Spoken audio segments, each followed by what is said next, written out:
روزانہ کی بنیاد پر کہیں نہ کہیں کوئی نہ کوئی دہشت گردی کا حملہ ہوتا ہے، اس میں ہمارے جوان مارے جاتے ہیں، خاص طور پر فورسز کے لوگ مارے جاتے ہیں، چاہے وہ پولیس کے ہوں، چاہے وہ آرمی کے ہوں، چاہے کوئی بھی ہوں، وہ مارے جاتے ہیں. لیکن کون ہے وہ؟ ہمارے مارے ہیں، ہمارے لوگ ہیں، ہمارے پاکستانی جو شہید ہو رہے ہیں. اور کس کے ہاتھ ہو رہے ہیں؟ ایک نادیدہ طاقت کے ذریعے، یعنی دہشت گردوں کی وجہ سے.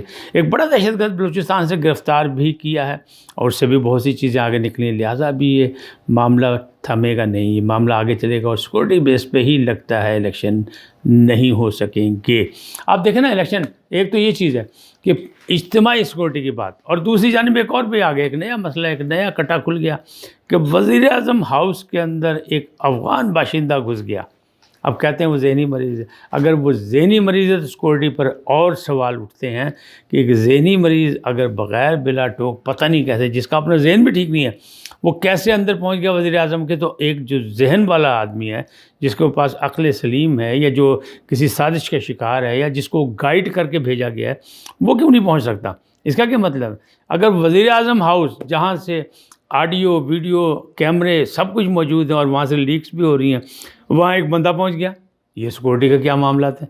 اب کوئی کہہ رہا ہے کہ وہ ذہنی مریض ہے، کوئی کہہ رہا ہے وہ سوات کا رہنے والا ہے، کسی کا کہنا ہے کہ جی وہ افغان ہے، افغان باشندہ ہے. بہرحال ایجنسیوں سے لے گئی ہیں، خفیہ ادارے کو پاس ہے، وہ تحقیقات کر رہی ہیں کہ کیا یہ ذہنی مریض ہے یا نہیں ہے، کیا اصل معاملات کیا ہیں، اس کے پیچھے کیا ہے. لیکن وزیر اعظم پاکستان شہباز شریف نے اتنا شور نہیں مچایا. یہ بدھ کا واقعہ ہے، اور آج دیکھیں کیا دن آ گیا، لیکن انہوں نے شور نہیں مچایا. لیکن جب قومی سلامتی کی کمیٹی میں یہ مسئلہ اٹھایا گیا کہ ایسا بھی ایک واقعہ ہوا، تو پھر انہوں نے فیصلہ کیا کہ نہیں، اس کو قوم کو بتائیں کہ معاملات کہاں تک بگڑے ہیں. عمران خان کہتے ہیں کہ جی مجھے مار دیا جائے گا اور مجھے زہر دے دیا جائے گا، لیکن دوسری جانب بھی دیکھیں کہ جو سٹنگ وزیر اعظم، اس کے وزیر اعظم ہاؤس میں ایک آدمی پہنچ گیا، یعنی دیکھ رہے ہیں کیسے پہنچ گیا. تو سیکورٹی کے معاملات گڑبڑ ہیں، سوالیہ نشان ہے، دہشت گردی کے واقعات ہو رہے ہیں. اور کے پی کے میں جس طرح بار بار آپ کے سامنے مقابلہ، بلوچستان میں جیسے بار بار مقابلہ ہو رہا ہے، اور مارے بھی جا رہے ہیں، پکڑے بھی جا رہے ہیں، سب کچھ ہو رہا ہے، تو ایک مسئلہ تو ہے. تو لگتا یہی ہے کہ ساری چیزیں جب اکٹھا ہو گئے، جب مسائل گمبھیر نظر آئیں گے، تو پھر معاملہ پھر ختم ہو جائے گا. اب پی ٹی آئی کہتی ہے مذاکرات کے لیے تیار ہیں، یعنی الیکشن کی بات کریں ہم مذاکرات کے لیے تیار ہیں، الیکشن کی جو ہے وہ بحرانوں کا جو ہے حل ہے، ہم مذاکرات کے لیے تیار ہیں.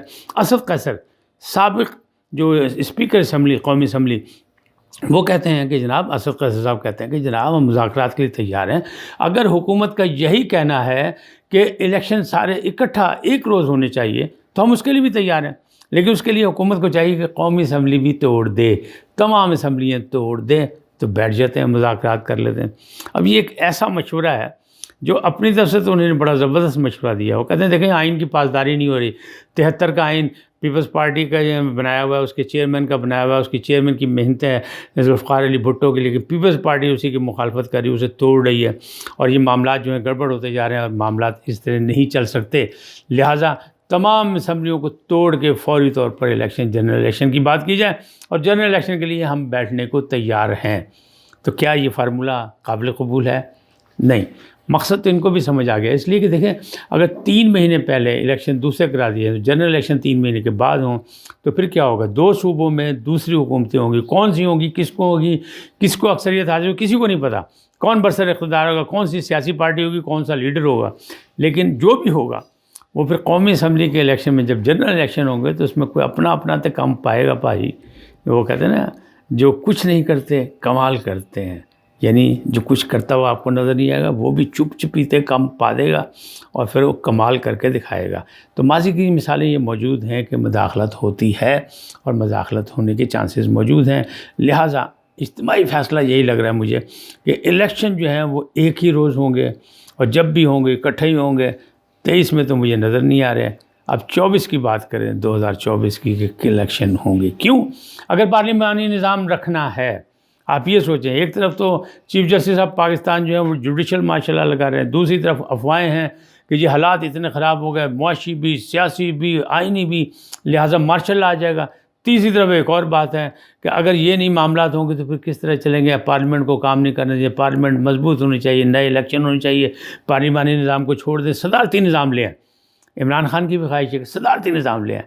صدارتی نظام 2 دفعہ ناکام ہو چکا ہے، کئی دفعہ ناکام ہو چکا ہے، صدارتی نظام آزمایا ہوا ہے۔ اگر پارلیمانی نظام چاہیے تو پارلیمنٹ کے بغیر نہیں، اور اگر پارلیمنٹ چاہیے تو الیکشن کے بغیر نہیں۔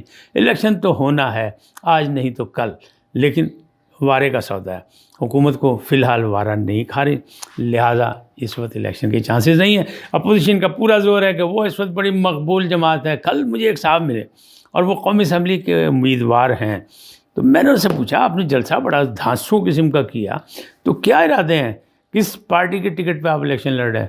انہوں نے میرے کانچی آگے کیا، بھائی نون لیگ نو تو کوئی ووٹ دین نو تیار نہیں، اور پی ٹی آئی جڑی وہ برس اقتدار نہیں آ سکتی ہن جو حالات پیدا ہوئے نے، لہٰذا میرا خیال ہے کہ آزادی لڑ رہی ہے۔ تو آپ یاد رکھیے گا کہ نئے الیکشن جب ہوں گے اس میں آزاد لوگوں کی بہت تعداد ہوگی، اور پھر وہ کنگز پارٹی بن کے بننے والی حکومت کی مدد کریں گی۔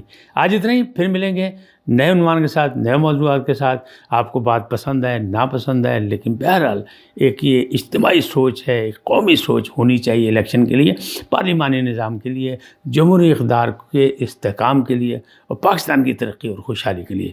سدا خوش رہیں۔ آپ سے جاتے جاتے گزارش، INN کو سبسکرائب کریں، لائک کریں، گھنٹی کا بٹن دبانا نہ بھولیں، اپنی قیمتی رائے کا اظہار اپنی شخصیت کے مطابق دیں۔ اللہ نگہبان۔